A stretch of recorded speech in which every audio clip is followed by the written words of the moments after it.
Hi everyone, welcome back to shine classes. First of all good evening to everyone. कैसे हैं friends? Hopefully बढ़िया होंगे। मिल रहे हैं हम यहाँ पर फिर और क्लास करेंगे अपनी। शाम के 4 बज रहे हैं। आज आइए, आपका टाइम हो चुका है। टेलीग्राम पर मैं अपडेट आपको पहले देती हूँ ताकि आप कनेक्टेड रहें। इसके लिए टेलीग्राम ज्वाइन करिए ताकि आपकी क्लासेस मिस आउट नहीं होंगी। आप लोगों की टीचिंग हो गई, सबकी हो गई। जिनकी नहीं हुई है उन वो बच्चे ना परेशान हो, क्योंकि बिना टीचिंग के तो पेपर नहीं ही होगा, जाहिर सी बात है। लेकिन एक बात ये भी ध्यान रखिए कि मोस्टली जब बच्चों की हर जगह लग जा रही है तो आपकी क्यों नहीं लग रही है, इसके लिए आप रहिए। क्योंकि कभी कभी क्या होता है कि जो कॉलेज वाले जो है नहीं लगाते हैं, कुछ ऐसा भी होता है, फिर देखने में थोड़ी दिक्कतें होती। हर साल हर बारी की बैच में कोई ना कोई प्रॉब्लम होती ज़रूर है। तो अपने कॉलेज से एकदम टच में रहिए ताकि वो रिस्पॉन्सिबल होंगे, आप उनका सर फोड़िएगा अगर ऐसी कोई भी मिसहैपनिंग आपके साथ होती है। कि बहुत सारे बच्चों का कभी एग्जामिनेशन का फॉर्म नहीं भरा जाता है। जब एग्जामिनेशन फॉर्म फिलअप होगा तो मैं आपको सारी बातें बताऊंगी। लेकिन अपने इसलिए मैं कहती हूँ कि आप अपने कॉलेज के जो बाबू हैं, जो प्रिंसिपल्स हैं, जो टीचर हैं, जो भी हैं, मेन करता रहता है जो जहाँ पर आप एडमिशन पूरा सब कुछ जमा किए हो, वो जो टीचर हैं वही टीचिंग लगवाते हैं, करते हैं। तो उनसे आप कांटेक्ट में रहिए कि एक्चुअल उनसे पूरी चीज़ें जाके फ़ोन से नहीं, वहाँ पर जाके कंफर्म करिए। नहीं तो एग्ज़ाम की डेट आ जाएगी, फिर आपकी टीचिंग नहीं होगी तो काफ़ी लफड़े हो जाएंगे। इसलिए इस बात को ध्यान में रखते हुए अपने कार्य को करिए, ठीक है। चलिए फिर शुरुआत करते हैं आज की इस क्लास की। आप जुड़े हैं शाली क्लास सर। जैसा कि हम डेली मिल रहे हैं, मुझे उम्मीद है कि हम एक अच्छी कार्य में लगे हुए हैं जिसमें बढ़िया कार्य कर रहे हैं, और सीरीज भी मैंने स्टार्ट कर दिया है। मैं अभी पवन की लेकर चल रही हूँ। एग्जाम की डेट जैसे डिक्लेयर होगी तब मैं राधन की करवाऊंगी, लेकिन एक सीरीज में पहले कवर करवाऊंगी ताकि आपका एक मेजर सेक्शन जो है वो कंप्लीट रहे। चलिए फिर देखते हैं। अगर क्लास पसंद आती है, जैसा कि आपको आती है, आपने कहा है, तो लाइक करना बिल्कुल नहीं भूलिएगा। अगर कोई पहली बार आ रहा है तो प्लीज़ चैनल को सब्सक्राइब करिए। मेरा दिल से स्वागत करती हूँ आपका। मेरे सारे फ्रेंड्स करते हैं यहाँ पर, सभी का बहुत स्वागत है। पढ़िए, समझिए, प्रॉब्लम्स होती है तो मुझसे पूछिए। चलिए देखते हैं फिर। ये मैंने पवन से हिंदी के स्टार्ट की थी, जैसा कि मैंने आपको कल ही बताया था, और क्वेश्चंस भी हमने किए थे जो कि इसमें दिए हुए थे। मैं इसको पूरा आपको करवा रही हूँ। आइए, हम लोग कहाँ पर थे? स्वर तक मैंने पढ़ा था, मुझे याद है। जी हाँ फ्रेंड्स, हमने ये सारी चीज़ें देख ली थी। आज हमें जो टॉपिक क्लियर अप करना है वो वर्णों की जो लिखते समय सावधानियां हमको ध्यान में रखते हैं, थोड़ा उनसे चर्चा करनी है। सो फ्रेंड्स, आज का पहला क्वेश्चन आपके सामने स्क्रीन पर है। यहाँ पर आई होप क्लियर दिख रहा होगा। कोई प्रॉब्लम होती है तो बताइए, क्योंकि थोड़ा सा जैसा जिसने पीडीएफ भेजा है उनसे ऐसे, इसलिए मैं कहती हूँ मुझे क्लियर इमेज भेजिए, एकदम साफ सुथरी। देखिए यहाँ पर क्या चीज़ें दी गई हैं। पहला प्रश्न पढ़िए। देखिए पहला प्रश्न यहाँ पर है कि वर्णों को लिखते समय क्या सावधानी रखनी चाहिए। सोच लिए, लिखते समय भी हमको कुछ चीज़ें ध्यान से रखनी है। पहला बात है, अधिकतर विद्यार्थी, अध्यापक, अभिभावक सभी वर्णों को ठीक प्रकार से नहीं लिख पाते हैं। सीरीज में लिखा हुआ है, बहुत सारे मेनली लोग सही से नहीं लिख पाते हैं।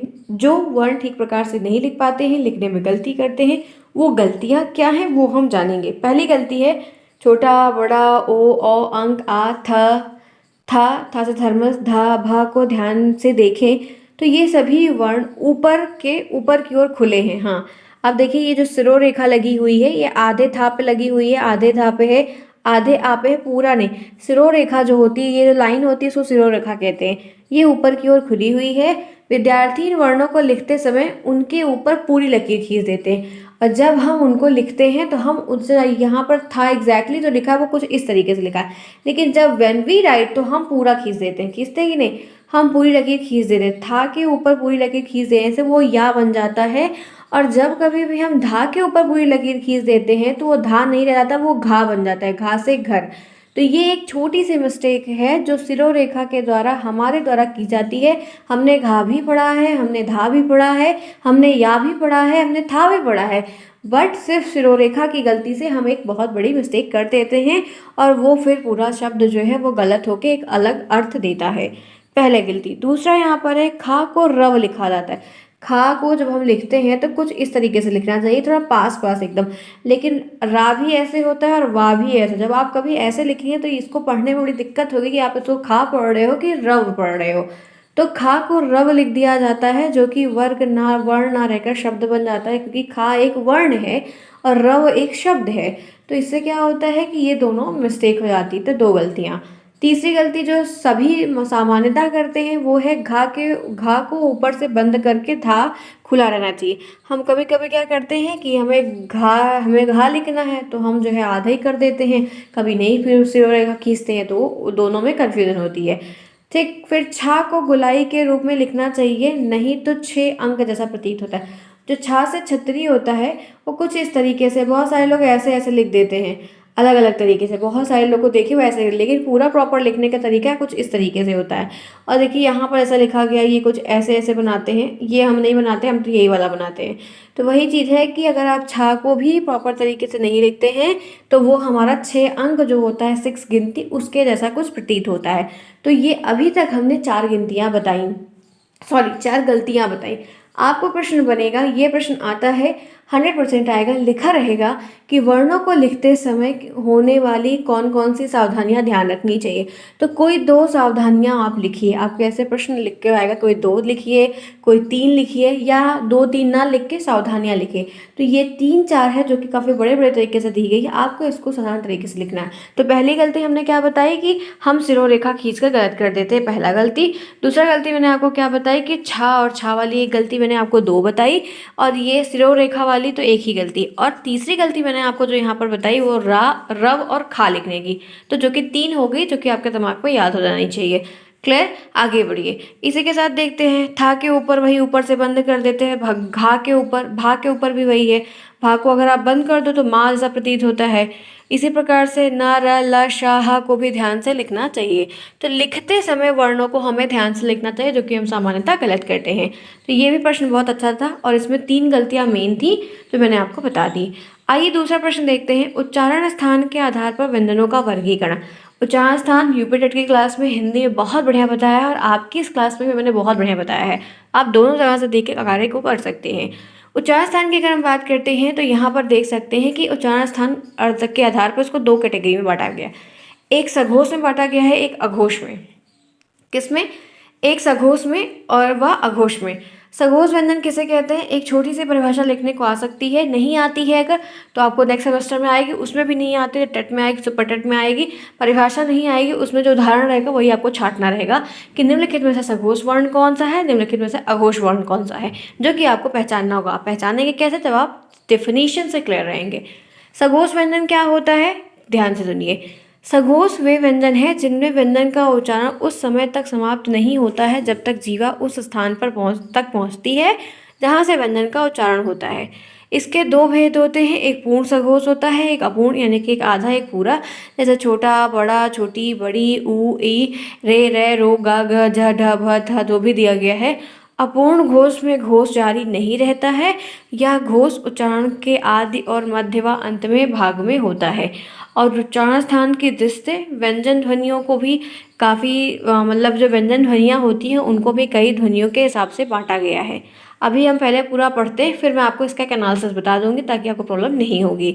अब उच्चारण जो बांटा गया है ध्वनियों के बेस वो क्या है? तो पहला यहाँ पर है दंतोष्ठ, जो कि मैंने आपको बताया है। दंतोष्ठ में क्या होता है कि इन अक्षरों का, इन वर्णों का उच्चारण करते समय दोनों ओठों का प्रयोग होता है। ठीक है, दंतोष्ठ में, दयोष्ठ में, दंतोष्ठ नहीं है, दयोष्ठ है, दंतोष्ठ नीचे लिखा हुआ है। दयोष्ठ में क्या होता है कि आपकी दोनों ओठों का प्रयोग होता है। जैसे पा को बोलिए, पा, उच्चारण करिए, आप भी करिए, मैं कर रही हूँ, पा, फा, ब, भ, मा, वा, ऊ, ऊ। इन सब में क्या है कि आपकी ऊपर की जो लिप्स है, नीचे की जो लिप्स है, दोनों प्रयोग में आ रही हैं। तो दयोष्ठ, द्वयोष्ठ है, जब द्यु गिनती नहीं होती, वही द्वितीय, वही दयोष्ठ है, यानी कि दोनों ओठों का प्रयोग।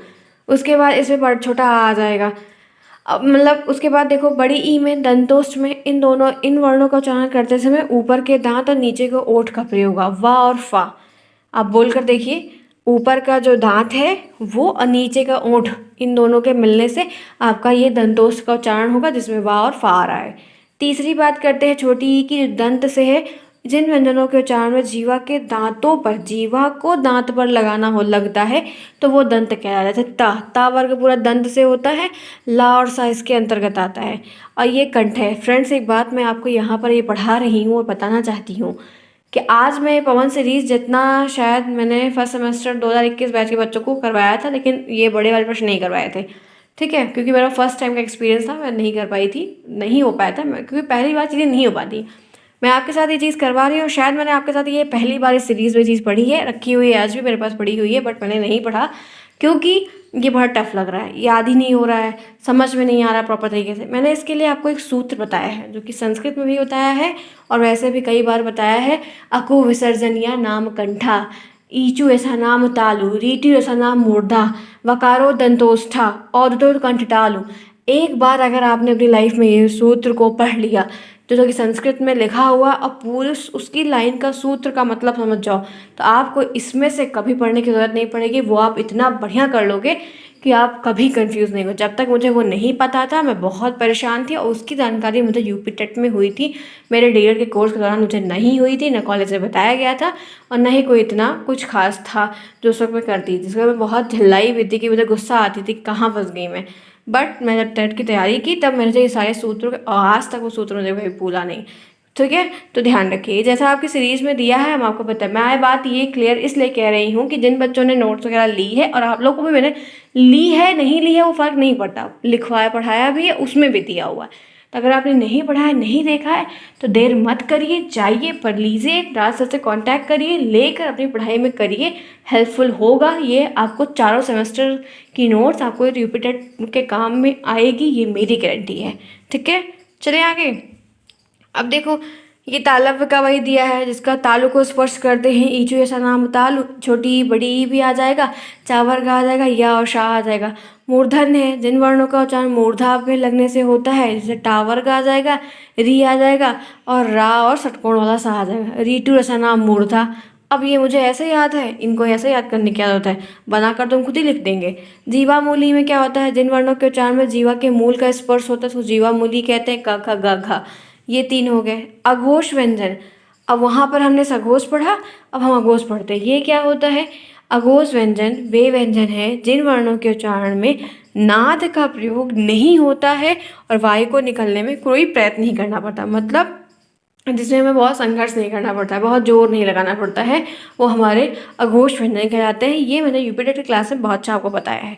तो 2 प्रश्न आज के हो गए, कोई प्रॉब्लम आई होप नहीं होगी। जैसा सीरीज में दिया हम रिवीजन कर रहे हैं, मैं आपको सीधे से क्लियर सीधे बता दे रही हूँ जो इसमें लिखा हुआ है। चलो, शब्द का नेक्स्ट है शब्द का महत्व एवं शब्दों का वर्गीकरण। अब शब्दों के बारे में जान लेते हैं, जो कि आपके सिलेबस में नहीं दिया गया है, लेकिन हम देख लेंगे ज़रूर। शब्दों के बारे में बात करते हैं तो शब्द भाषा रूपी भवन की ईंटों का काम करते हैं। भाषा रूपी ईंटों के भवन का मतलब है कि शब्द से ही 2 3 4 4 शब्दों को मिलाकर वाक्य बनता है, वाक्य से फिर भाषा बनती है। तो शब्दों से ही वाक्य बनता है और उससे ही अर्थ व्यक्त होता है, तो एक भाषा कहलाती है। भाषा तभी कहलाएगी जब उसमें कोई अर्थ प्रतीत होगा। शब्दों के वर्गीकरण की अगर हम बात करते हैं तो शब्दों को अग्र प्रकार से मतलब डिवाइड किया गया है। पहला यहाँ पर देखिए अर्थ के आधार पर, पहला जो डिवाइडेशन है ये अर्थ के आधार पर डिवाइड है। दूसरा प्रयोग के आधार पर डिवाइड है। तीसरा इतिहास या स्रोत के आधार पर डिवाइड है। रचना के आधार पर, व्याकरणिक प्रकार के आधार पर। 4 प्रकार से डिवाइडेड, 4 से 5 प्रकार में। पहला प्रकार सारे प्रकार को नहीं आएगा, ध्यान रखिएगा। अब ये जो प्रकार वगैरह से डिवाइडेड है, ये काफ़ी अलग अलग तरीके से डिवाइडेड रहता है और अलग अलग बुकों में आपको अलग अलग देखने को मिलेगा, जो कि हमको हमेशा कन्फ्यूजन में डाल देता है। सबसे पहले जो अर्थ के आधार पर शब्दों के भेद है, तो ये ज़्यादा पूछा जाता है। तो अर्थ के आधार पर शब्दों को बांटा गया है वो 5 प्रकार से बांटा गया। एकार्थी शब्द, अनेकार्थी शब्द, समरूपी या भिन्नार्थक शब्द, जिसको हम श्रुति समभिन्नार्थक शब्द भी कहते हैं। पर्यायवाची या समानार्थी शब्द, विपरीतार्थक या विलोम शब्द, ये भी हमने पढ़ा है। सामान्य सब्जेक्ट है जो हम की बहुत बार पढ़ते आए हैं। आइए इसी के साथ आगे बढ़ते हैं। पर्यायवाची शब्द किसे कहते हैं, पर्यायवाची शब्दों के कुछ उदाहरण बताइए, वो क्या है वो हमें जानने हैं।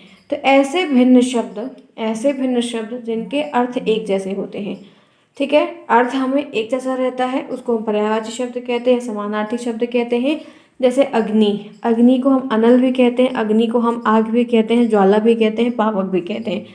असुर, राक्षस, दानव, धनुष, दैत्य, निशाचर। अमृत को सोम, पीयूष, सुधा। आकाश को अंबर, गगन, नभ, व्योम, आसमान। अश्व को घोड़ा, है तुरंग, घोटक। आनंद को हर्ष, उल्लास, खुशी, प्रसन्नता।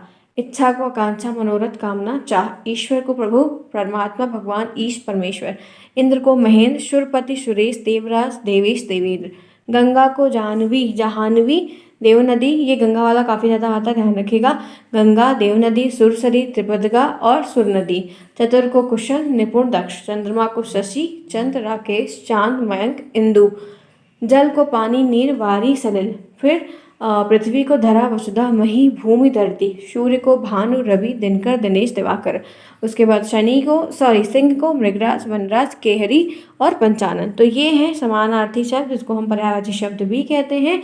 इस तरीके से कई सारी पर्यायवाची आपको लिखने को आपके पेपर में बहुविकल्पी में या आपको ऐसे लिखने को आ जाएगी। आग की 2 पर्यायवाची लिखिए, सूर्य की 3 पर्यायवाची लिखिए, ये आता है, हर बार आता है। क्लियर?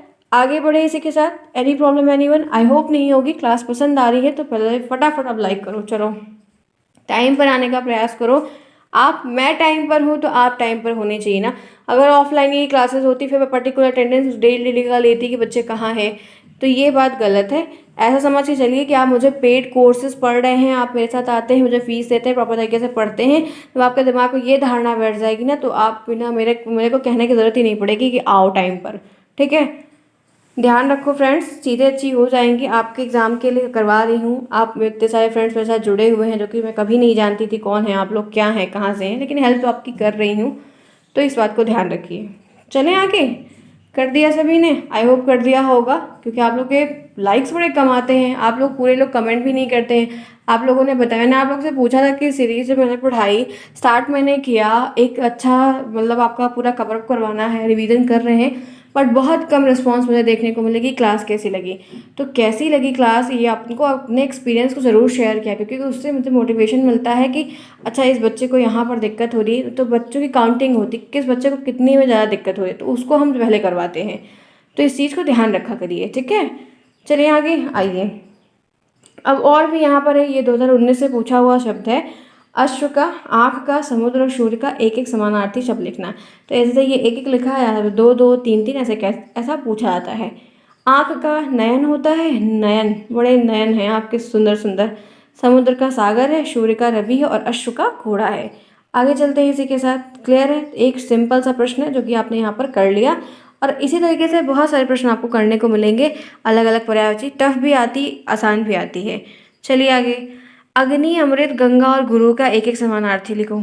ठीक है, तो अग्नि का आग, अनल, पावक, ज्वाला, शिवरी।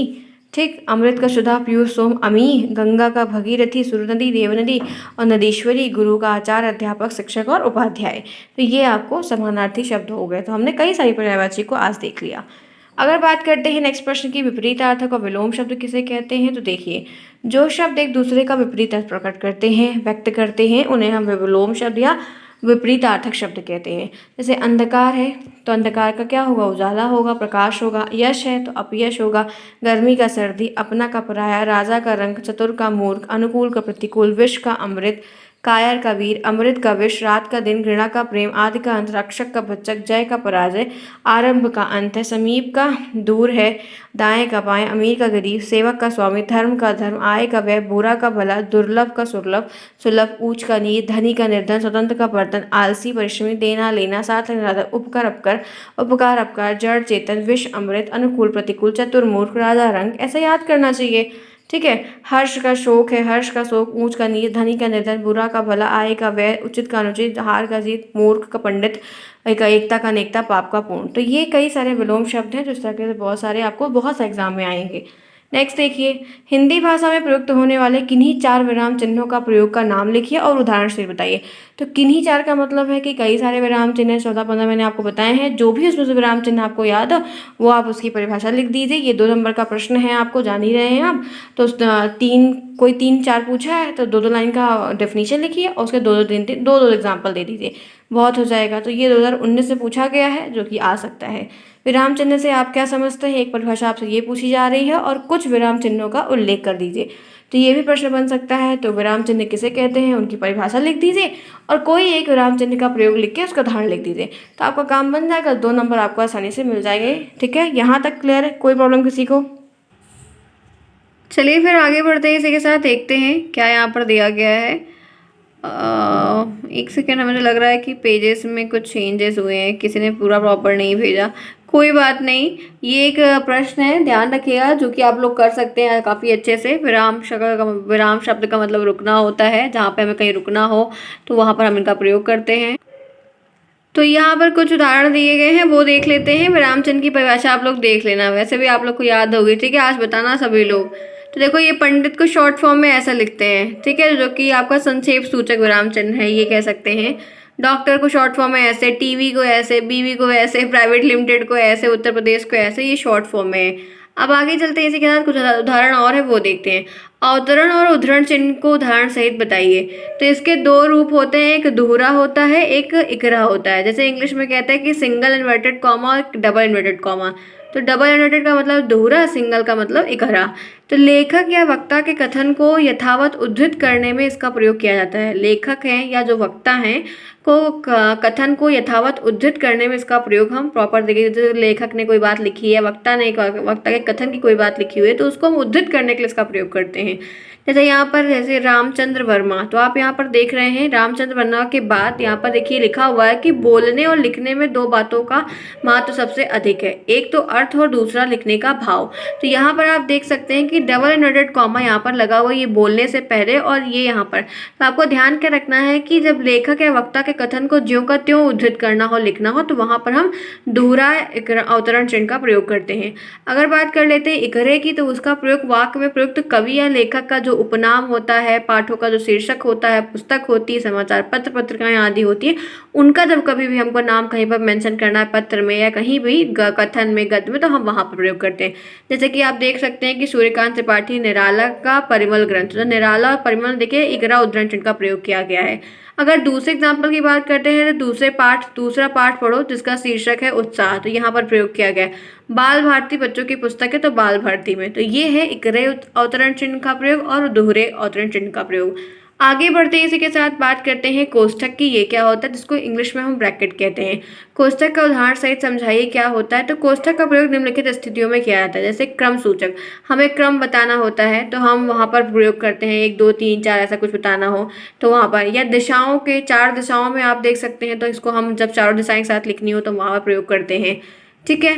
तीसरा यहाँ पर है, कभी कभी वाक्यों के प्रवाह से भिन्न व्याख्यात्मक शब्दों का, जैसे कोई जैसे भरत है, तो भरत के बारे में आप क्या जानते हैं कि राम के भाई थे, ये भी लिख सकते हैं, और दशरथ के पुत्र थे, ये भी लिख सकते हैं। तो लिखा है कि भरत दशरथ के पुत्र बड़े तपस्वी थे। तो ऐसे किसी रामायण किसने लिखी है, वाल्मीकि जी ने, मतलब कोई राइटर का नाम लिखना है या कोई चीज़ उनके बारे में, जैसे होता है ना कि फला व्यक्ति उर्फ ये, तो ऐसा हो जाता है। जैसे जैसे हरिश्चंद्र है, तो ये ध्यान रखा जाता है कि युधिष्ठिर सत्य बोलते, सत्यवादी हरिश्चंद्र युधिष्ठिर कहलाए थे, तो युधिष्ठिर के बगल हरिश्चंद्र लिखा रहता है। तो यही चीज़ें आपको जो है उसमें, जब आप कोई स्पेशल से कोई चीज़ इंडिकेट करना चाहते हैं, बताना चाहते हैं, दिखाना, दर्शाना चाहते हैं, प्रकट करना चाहते हैं, व्यतीत करना चाहते हैं, अभिव्यक्त करना चाहते हैं, तो हम वहाँ पर इनका प्रयोग करते हैं, और कोष्ठक में हम उसको लिख के उसको अलग से दिखाते हैं। क्लियर। बात कर लेते हैं विवरण चिन्ह की। विवरण चिन्ह क्या होता है ये जानते हैं। देखिए, ये विवरण चिन्ह का प्रयोग किया गया, ध्यान से। ये चिन्हों को ध्यान रखिएगा, हर विराम चिन्ह का जो चिन्ह है वो आना चाहिए। किसी विषय या बातों को समझाने के लिए, कोई विषय है या कोई बात है उसको समझाने के लिए अथवा निर्देश देने के लिए विवरण चिन्ह का हम यूज करते हैं। संज्ञा के 3 मुख्य भेद यहाँ पर इन्होंने बताए हैं, एक व्यक्तिवाचक, जातिवाचक, भाववाचक। तो जिसकी जगह पर डैश से काम चला दिया जाता है, मतलब कभी कभी विवरण चिन्ह कुछ ऐसे ना लिख के हम सिर्फ डैश लगा देते हैं। तो जैसे यहाँ पर देखिए, ये यहाँ पर ये लगाया है, तो यही यहाँ पर क्या है, विवरण चिन्ह है। कोई बात हमको दिखानी है, दर्शानी है, निर्देशन देना है, तो वहाँ पर प्रयोग करते हैं। आइए बात करते हैं हंसपद चिन्ह की। इसको क्या कहते हैं, तो हंसपद चिन्ह का मतलब है कि त्रुटि पूरक चिन्ह भी, जब हमसे कोई त्रुटि हो जाती है लिखते समय, या हम कुछ भूल जाते हैं, अक्सर वो इंग्लिश में देखते हैं, हिंदी में कुछ भूलते तो ऐसे लिख कर लिख देते, तो ये एक विराम चिन्ह है, जो कि हम हंसपद के नाम से इनको विराम चिन्ह की लिस्ट में रखा गया है। तो जब लिखने में हमसे कोई भूल है या शब्द है, कोई पद अगर हमसे छूट जाता है, तो वहाँ पर हम इस चिन्ह को लगाकर पंक्ति के ऊपर लिख देते हैं। जैसे यहाँ पर है कि श्याम अच्छा लड़का है, तो श्याम बहुत ही अच्छा लड़का है, तो बहुत ही यहाँ पर क्या बात हो गई है कि ये छूट गया, हमने फिर ये चिन्ह का प्रयोग करके उस वाक्य को पूरा किया। क्लियर। आई होप क्लास पसंद आ रही है। अगर पसंद आ रही है तो एक लाइक तो ज़रूर बनता है। आज संडे है, सबकी छुट्टी का डे है, फिर भी मैंने क्लास को कंडक्ट किया कि नहीं, मुझे वो चीज़ पंचुअलिटी के साथ देनी है। छुट्टी हुई थी, हमने छुट्टी की है, तो आज मैं संडे को यूटिलाइज़ कर रही हूँ। तो फ्रेंड्स, अगर क्लास पसंद आ रही तो खूब बढ़िया जितना हो सके उतना शेयर करें। टीचिंग पे जा रहे हैं, कॉलेज जा रहे हैं, लोगों से मिल रहे हैं, जितने नंबर ऑफ सब्सक्राइबर्स बढ़वाइए, शानी क्लास पर सबको बताइए, यहाँ पर लिवा आइए, सबके साथ पढ़िए, देखिए, मस्ती करिए, बातें करिए, हम लोग बहुत अच्छा कर ले जाएंगे। ठीक है, कोई IAS का एग्जाम नहीं, आराम से अच्छा कोर्स है, हो जाएगा।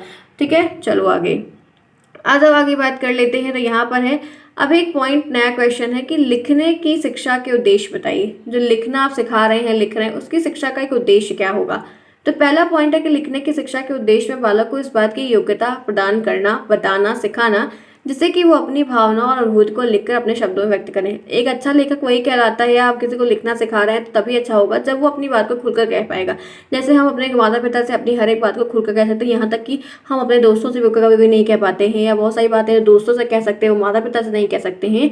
तो उसी तरीके से है कि अगर आप किसी को कुछ लिखना सिखा रहे हैं, लिखने की शिक्षा बच्चे को दे रहे हैं, तो उसको इस लायक आपको बनाना है कि उसके अंदर उसकी जो भावनाएं हैं, कोई एक चित्र है वो देख रहा है, तो एक चित्र है वो सामने रखा हुआ है, तो शायद हो सकता है कि आप उस चित्र को देखेंगे तो आप कुछ और थॉट प्रोसेस आपके दिमाग में चलेगा, आप उसको बताएंगे। लेकिन शायद जब मैं उसको देखूंगी तो शायद मैं उसको कुछ और देखूंगी, क्योंकि वो मेरे लेवल की सोच रहेगी और वो आपके लेवल की सोच रहेगी। तो इसी तरीके से है कि मैं अपनी भावना को वहां पर व्यक्त करूंगी और आप अपनी करेंगे। तो शायद अगर टैली कर जाता है तो अच्छी बात है, नहीं करता है तो कोई बात नहीं, लेकिन अपने भाव का व्यक्त करना, फिर उसको हमने कॉपी में लिख दिया, तो यही है लिखना शिक्षा देना। बालक को लिखने की शिक्षा देने का एक उद्देश्य यह भी होता है कि लिखते समय यथास्थान समसामयिक विराम चिन्हों का भी प्रयोग करना सीख जाएंगे। जब आप किसी को लिखना सिखा रहे हैं, वह लिख रहा है सही तरीके से, कविता, पदबंध कुछ भी लिख रहा है, तो विराम चिन्ह का उचित प्रयोग। एक लड़का पढ़ता था 10th में थी, ठीक है, उस लड़के की पता नहीं क्या प्रॉब्लम थी कि वो जो है इतनी तेजी से बोलता, करके इतनी तेजी से स्पीड से बोलता, जब भी कभी रीडिंग लगवाई जाती थी, अक्सर इंग्लिश में रीडिंग लगवाई, उसको पता नहीं स्पीड में था कि भौकाल दिखाने के लिए कि क्या करने के लिए, भगवान जाने।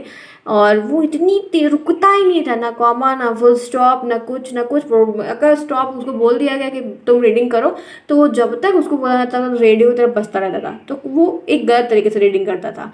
तो ये चीज़ तो यही है कि लिखना अगर सीख रहे हैं तो हम विराम चिन्ह, कहाँ पर पूर्ण विराम है, कहाँ पर पैरा चेंज करना है, कहाँ पे कॉमा लगाना है, कहाँ पे सिरोरेखा का ध्यान रखना है, कहाँ पे त्रुटि हो गई तो क्या करना, तो इसका भी ज्ञान हमको वहाँ पर हो जाता है। तो यानी कि लिखना सीखते हैं तो गद्य की चीज़ें आती हैं, साहित्य की चीज़ें आती हैं, साथ ही साथ आपको व्याकरण का भी ज्ञान होता रहता है। तीसरा बात है कि बालकों को पढ़कर सुनाकर मौखिक भाषा के माध्यम से जिन शब्दों का अर्जन कर लिया जाता है, उनका प्रयोग करने पर अवसर प्राप्त होते हैं। इन शब्दों को मतलब जैसे सुलेख होता है, सुलेख का मतलब क्या पता है, पहले आपको वर्ण बताया। अभी छोटे बच्चे को तो मतलब 3 साल का बच्चा, उसको ला ला बोले तो कुछ समझ में आएगा नहीं, आपको ला बोलोगे तो आप समझ जाओगे ला एक वर्ण है। अब वो ला आपके चित्र में बैठा हुआ है, दिमाग में, आपके स्मृति में बैठा हुआ कि ला कैसे लिखते हैं, तो आपको आँख आँख अभी आपको बोला था कि आँख बंद करके ला लिखो, तो आप लिख लोगे। कैसे लिख लोगे? जिस दिन पैदा हुए तो उस दिन लिख पा रहे थे क्या? नहीं लिख पा रहे थे ना।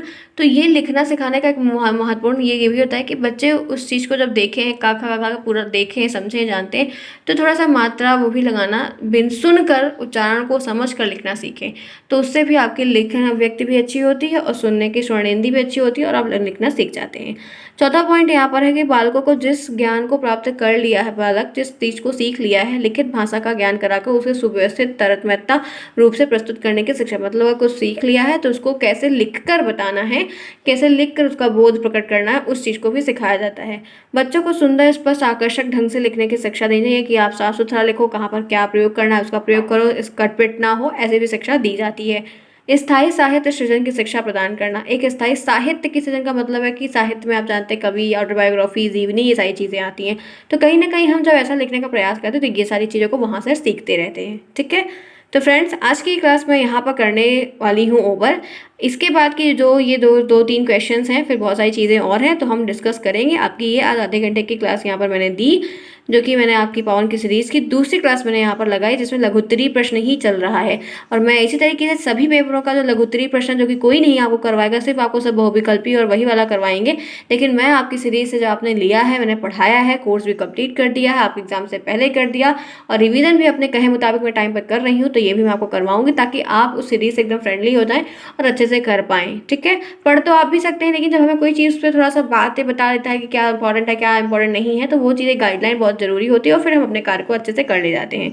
अगर क्लास पसंद आई तो लाइक करना बिल्कुल भी ना भूलें। नोट्स आपको लेने टेलीग्राम पर रास्ते से कॉन्टैक्ट करें, बिल्कुल भी देर ना करें, जाके उनसे बात करिए, आपको अच्छे से मिल जाएगी, आप उनसे बात कर लीजिएगा। मैंने सबको बोला कि बच्चों की हेल्प कर दीजिए, वो कर देंगे, डेफिनेटली कर देंगे, बस उनसे आप जेन्युइनली प्रॉपर तरीके से बात करना। अगर कोई बच्चा किसी सब्जेक्ट में लेना चाहता है, इफ बट कर रहा है, तो इफ बट अब मत करो, जाओ, उसको सोचो नहीं, क्योंकि जब बैक लगती है, मैं सच बता रही हूँ, बैक लगेगी तो एक कॉलेज में 1,000 फीस लेते हैं तो एक कॉलेज में 1,500 फीस लेते हैं।